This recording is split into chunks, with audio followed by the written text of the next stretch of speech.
Okay, pulling up another replay analysis here. We have a 3.7k TA. So first and foremost, I think you should have branches instead of this slippers. Maybe a branch and a fairy fire. Either one's fine. At the highest level, if you take time to walk away from the creep wave to go eat a tree and then come back to lane, it just usually misses a CS or you miss an opportunity to be aggressive or something. It's just not worth it to not have a branch. It's too good. So very small little thing, but should be noted. There's a reason why people build branches in their starting items.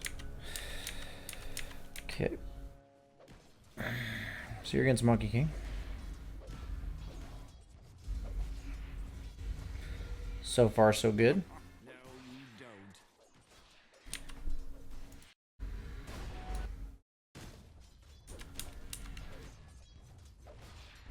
Wait, are you telling me you missed the range creep in order to go tango a tree? BSJ, isn't that the one thing you said was wrong with my starting items and it's already happened 7 seconds into the lane? Okay.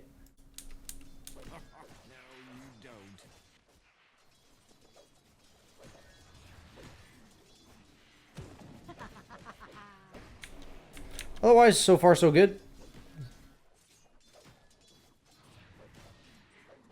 I think you might be a bit over passive, but I don't know this matchup too well. I know TA is supposed to win it in lane.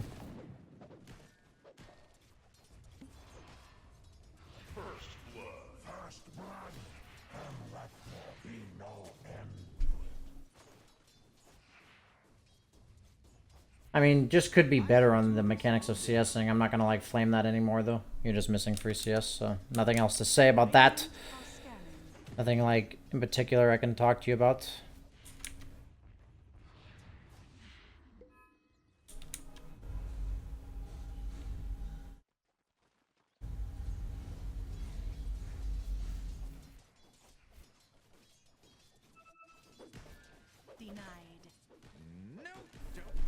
I think the way that TA wins this lane at this point is by just jungling efficiently. So at this point in the game, I'd be pushing out the lane as fast as I can. I would have been auto-attacking that creep wave. You need to learn to auto-attack the creep wave while also getting as many of the CS as possible and not spending your time that could be efficient all chatting about a melee hero that has been in the game the same way for, 400 or I'll just say 400 days because that's probably about right. So like right now, last wave I would have cleared about 5-10 seconds faster. Then I would have cleared this medium camp, and then I would have come back. Just inefficient. A lot of TAs, it's really important to rotate between mid and jungle. TA is the most notable hero to do it, but there are other mid laners that need to do it. Interesting point in meld. I don't hate it, but obviously it will make you more inefficient if you don't get the kill. Radiant's middle tower is under attack. Radiant structures are fortified. From what I've seen, no TAs go triple Wraith Band. They also don't go bottle. This bottle that you're buying is a complete bait. I hope you don't buy it. You go boots, okay.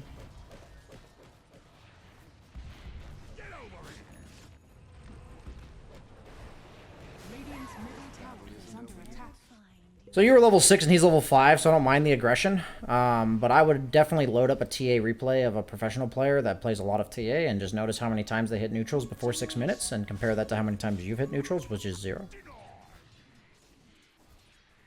When it comes to traps, I like to protect my jungle entrances, as well as anywhere that like the Monkey King might look to run around. So I'd probably put it like top rune, bottom rune, and then, anywhere that protects your jungle entrances from whatever you're afraid of in that specific game. So this is your first jungle camp that you are hitting at 653. Could have stacked the big camp. You didn't. Small efficiency there, but in this time I would have been kiting the creep camp back right here, and I would have stacked the big camp at 655. And I would have immediately ran back to mid after I did that because it's pushed. Or it's not pushed. I guess I wouldn't have ran back. So while you're in the jungle, the only thing you have to concern yourself with is getting back to the mid lane. The worst thing that you can do is be ahead in the mid lane, jungle, and give up damage on your tower. That's really bad. So it's just something you should try to avoid. And so all you have to do while you're jungling is have your camera go between you and the lane you're worried about protecting. So if you're a carry, that's the safe lane. If you're a mid laner, that's the mid lane. In this case, I don't see the mid lane at all. You do head back to the mid lane in time, but really good to know exactly how long you have by looking.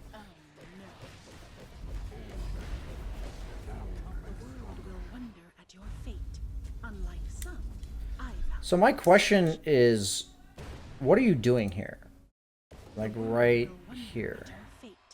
You're just warding is what you're doing? Because the thing is that in Dota, it's really important to be efficient while the opponent's dead. Because while they're alive, your seconds of whatever you're doing are much less efficient than when they're dead, right? Because when they're alive, they could be killing you, you have to play scared, whatever. You can't just reap the map for all it's worth, right? But when they're dead, you can do everything as efficiently as you want.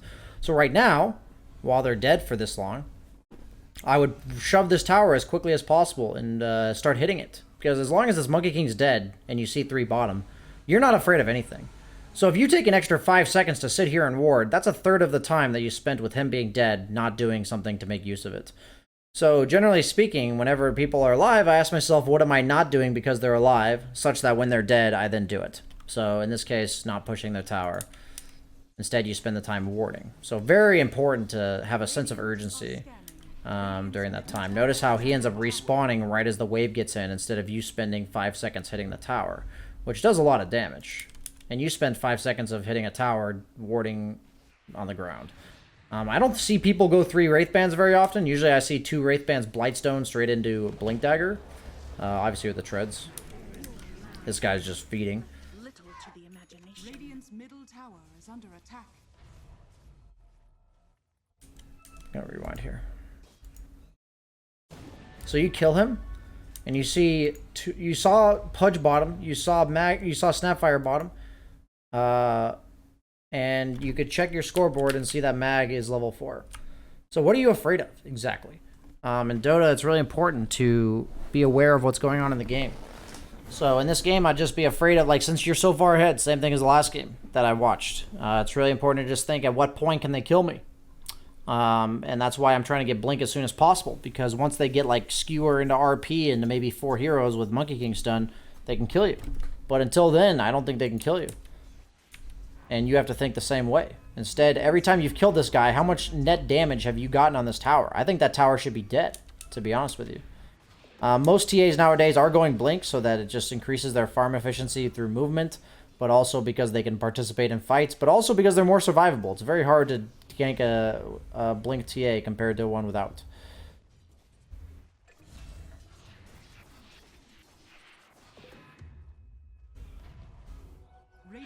So hyper passivity when you're ahead and they're dead. When they're all alive, I think it's fine to kind of play the way you are. But when they're dead, absolutely not. On the map, you see 3 heroes. You do not need to be jungling right now. Your job in the mid lane, if you're going to be efficient, is to continuously pressure it, continuously force somebody to be there. So if you see 2 bottom, you should never let what's happening mid happen. You should never let a level 6 Pudge... oh, he's invis. Interesting. You should never let this happen. Right here.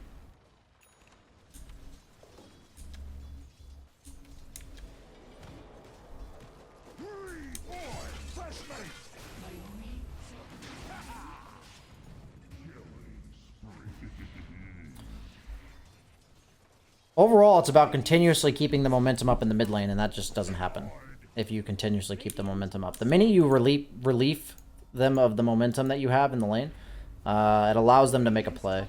Yeah, he was invis, but I also think that guy should like never get a rune without it being seen. So that should never really happen when you're a TA either. Like if you have traps on the runes and stuff, and you're playing around mid properly, they'll never get a rune without you seeing it or getting it.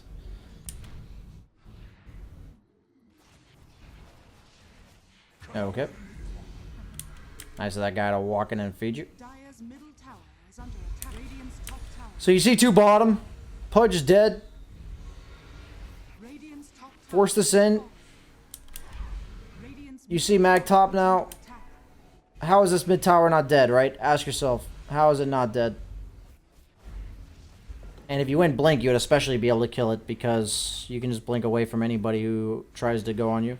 Because they have all, like, trajectile, you know, delayed stuns. You know, they can't stun you into stun you unless they're, like, sitting in the trees on Monkey King and you're, like, way out of position. So you've been playing this efficiency game, but man, are you playing way too passive. And whenever you're playing Dota, you should watch people to ask yourself, like, hey, how aggressive can they play? I think they can play up to here. They should be able to push this tower. And if they don't, ask yourself why they wouldn't. And if they do, you know, you're right. But if you think you wouldn't push the tower and they do, why are they pushing it instead of being scared of pushing it? This is nutty, by the way. This is like a huge throw, in my opinion. I know you took Rosh, but just look at the map.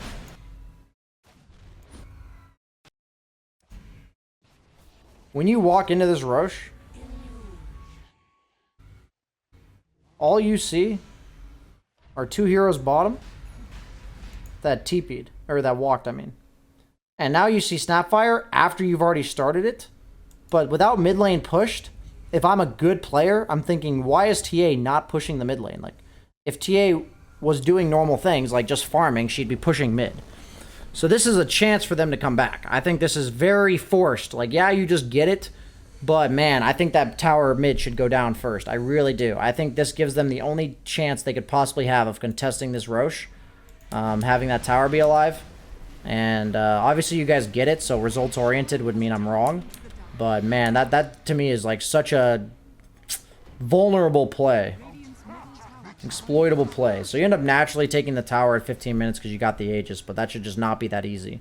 Like, that just would not work against better players. And I don't like thinking of things that would not work against better players.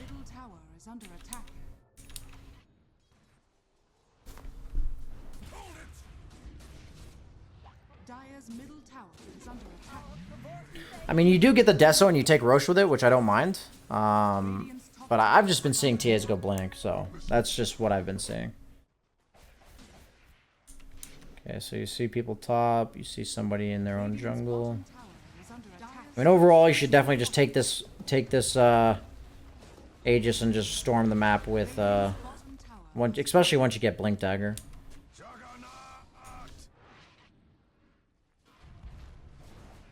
I would have probably laid traps bottom in order to cut the wave. Something worth considering, because you're pretty much done there now. If I ever see a lane on TA and I'm like done there, I would definitely lay traps just to keep the lane out. I mean, at this point, the game's pretty stompy. I think the major thing for you in a game that would have been closer is really looking at your efficiency when it comes to time that you could have squeezed in a jungle camp. A lot of it has to do with how slowly you actually cleared the wave. If you clear the wave slowly, not only does it make you more gankable, but it also makes it so you're less efficient, right? So all the times I mentioned that you should have cleared the wave faster, big deal there. A lot of getting to like 4K, 5K is just being more efficient. You probably missed like 4 or 5 jungle camps in the first 7 or 8 minutes of the game. And that just adds up, you know? Like a 5K player would be a level higher than you are, or like have a level higher than you are. You know, with if you're going blink, they'd probably have it 45 seconds sooner. And that just adds up, you know, that's all Dota is. It's a race to gather resources. And I also think that when they're dead, you're just not exploiting it enough. You're not using the time that they're dead valuably. You should be forcing a lot of people to defend that mid tower. And if they're not bringing a lot of people to defend that mid tower, then they shouldn't have it. You know, like you should give them the choice between defending it or not having it. I think the big deal, I had this in my offlane coaching session that I had the guy come back for. I really think it would benefit you to push towers that are not what you would think are safe, but there's a reason you might think they are safe. Like, I'm giving you this reason this game. Like, when you watch a specific example, I talked about why. You're just playing scared, and I'd much rather you feed 2 or 3 times a game on border situations, like borderline situations where maybe it's correct to push and you're not sure, than just continuously play passive. Because if you're not pushing your limits, you're just not going to get any better. And if you care about getting better, pushing limits is a big thing that you can do. And you just weren't doing it here. If you're going to play a hero like TA and you want to work on pushing your limits, I highly recommend spamming her. You know, it looks like you're bronze level Dota plus, so you haven't played too many TA games.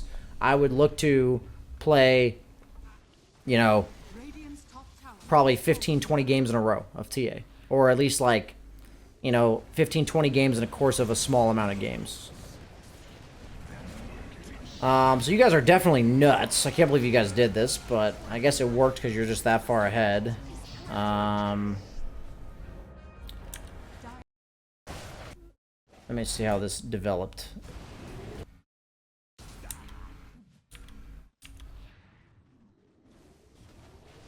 I think you're just insane. I don't have anything else to say about this. You're fighting into a Mag Monkey King Snapfire. You're up by 12k and it's like an even amount of kills from the fight. I don't really have much else to say other than like you're not supposed to just walk high ground because you're winning. You have to envision like what should happen. In this kind of game, since you guys have such high kill threat and they rely on long cooldown ultimates, because of those reasons, you literally just reap the map. You get up by like 20,000, 25,000 gold, and then you just end the game. Like that should be how it goes. Usually with TA in these types of games, you just get the second Aegis and you win. And you just don't lose map control by the time you get second Aegis. Like this is, I have nothing else to say than that is just insane against their heroes. And even if it goes even like this, or like 4 for 3, you should just not do this. That was nutty. I mean, their Jug now drops his items, but definitely could be much more methodical, and since you're the one with the Aegis and you're really farmed, it's definitely on you to dictate the pace of the game. You're also against Pudge, a hero that if you like walk high ground and get hooked in their tier 4s, that's like the only way he can actually do anything in a game like this. I'm going to consider this game over. The major thing, I would say, is the pressure on the mid tower as a mid laner. Really emphasize that. Look at replays. Your item build is just different than what I've seen like every TA go. So I highly recommend watching like one Weehaw replay or like one, you know, just high level TA replay of exactly what items they go. TA is definitely like a very cookie cutter building hero. She doesn't, you know, have versatile item builds for the most part. So I would definitely check that out to make sure you're doing it max efficiency there. Yeah, and then the sense of urgency when people are killed. I think your major issue for climbing MMR right now, and it's kind of like holding you back in the sense that I can't teach you much more past it until you do it, is just pushing your limits, being more aggressive on the map. You know how to passively farm, but it's not enough. Like, if you're strong enough to farm their side of the map, or you're strong enough to force objectives while you're farming, you just have to do that, and you have to be able to do that. And that's like, it's not only in that case are you then farming, but you're also like pressuring and shutting down the opponent. So it's like you're supposed to be getting about the same amount of farm, but the opponent's going to be getting less. So the net effect that you'll see in terms of the benefit is that the opponent is doing less. And I would rather see you die to 4 heroes that you forced to collapse on you and you maybe stayed a bit too long than just never die because you always push the lane and run back to your jungle, even if you should be pushing. So I think that's your major issue. And that's oftentimes what it takes to get 4 to 5k is just that efficiency. Once you, like most players that make it to about 5k are pretty efficient. So if I look at a 3k player and I see efficiency and not much else major issues, then I always will say you just need to be higher sense of urgency when you kill somebody. Look to be more aggressive with your farming, and that's something you can watch for people when they're doing when you're watching replays. And also look to squeeze in those extra neutral camps. Like in all the times, if you watch this game back where you could have been hitting the creep wave and you weren't, and then you would have been able to clear the creep camp if you had an extra 5 seconds, but you didn't. Those are the times where you're just missing out on golden XP. So hope you enjoyed that replay. Let's see.